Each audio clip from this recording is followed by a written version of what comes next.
Do you know how the world began? Of course you do. You've heard the story countless times. In the beginning, God created the heavens and the earth. And then, after 6 days of work, he rested on the seventh day. But what if I told you that there's another story, an ancient story that explains how everything began? A story older than time, older than the earth itself. Before the world began, before time or even thought, there was only the One. The One was not male or female. The One was not a face in the sky, not a god like we imagine. The One was everything and infinite. Stillness, peace, light, and consciousness without form. It was not a being, but being itself, the source from which all being would emerge. From this deep stillness, something stirred, not with noise or force, but with purpose. Light flowed from the One, like breath without lungs, like thought without words. This light did not split into chaos. It organized itself into beauty, into balance, into love. The first creations were not humans. They were divine beings of light made in pairs, each pair with a masculine and a feminine, equal and united. Creation is meant to happen through balanced pairs, one masculine and one feminine, working together in harmony. They were called syzygies, sacred twins of spirit. They were not born. They came from the One like light shining out from the sun. They did not have bodies. They were pure spirit, energy, light, mind, and soul.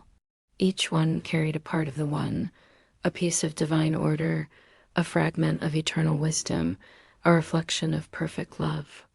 Among these sacred pairs was Sophia, the feminine embodiment of wisdom itself. She was not human. She was a spirit of light, a being of divine thought and purpose. She was paired with Logos, the masculine aspect of reason and divine word. Together, they existed in harmony, not on earth, but in the fullness of the heavens, a realm of pure spirit called the Pleroma. Sophia longed to create not out of rebellion, but out of wonder, out of deep desire to express what she carried inside. But Sophia, the spirit of wisdom, wanted to understand or connect more deeply with the source, the original, highest divine power. Sophia, out of deep love, curiosity, or longing, stepped outside of that harmony and tried to create or explore the mystery of the source by herself. Instead of doing this through balanced unity with her divine partner, she acted alone. It was not rebellion, but a mistake of the heart. From that unbalanced act, a flawed being was born, Ealdabaoth, cut off from the light and unaware of where he came from. She created something, anything, but what she made was flawed. It was not complete. It was not born of balance. That being was Ealdabaoth, blind to the One, unaware of his source and full of pride. Ashamed of her creation, Sophia cast him into the shadows, a dark cloud outside the divine realm. And there he began to create, not from love, but from confusion. Not from wholeness, but from fear. He shaped a universe of matter, heavy, dark, and divided. And from the dust he molded humans, but they were empty shells of clay without a soul. Sophia did not lose her divine spark, but through her fall, it became fragmented and hidden, though her essence remained connected to the source. Sophia's light became buried beneath layers of ignorance and separation, the result of stepping outside divine harmony.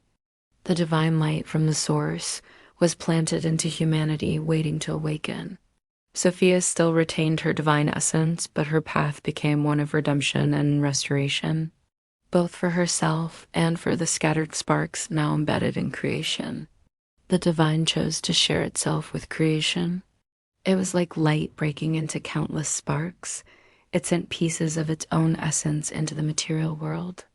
Each spark was hidden deep inside matter, inside stars, earth, and even people. Though forgotten for a time, these sparks were meant to one day awaken, remember where they came from, and find their way back to the source. This was the plan all along, a loving design to bring wholeness through the journey of returning. Through awakening and inner knowing. Remember the origin, return to the source, and in doing so, heal and restore the fullness of divine unity.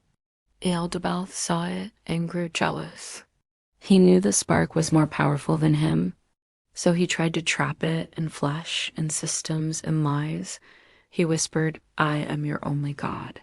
But it was a voice without truth. Sophia saw all of this and felt sorrow, but also mercy.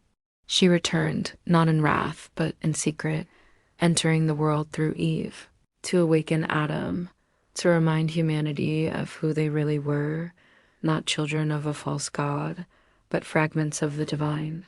The others, the syzygies, remained above, still shining, still watching, still waiting.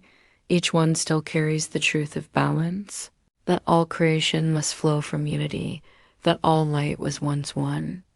And now within every soul, the spark remains, hidden but alive, waiting but not forgotten. You are not just flesh. You are not just breath. You are a piece of the one, a spark of Sophia, a memory of the light. Awaken, remember, return. Be a stringer, investigate, research, and remember the truth. Thanks for watching.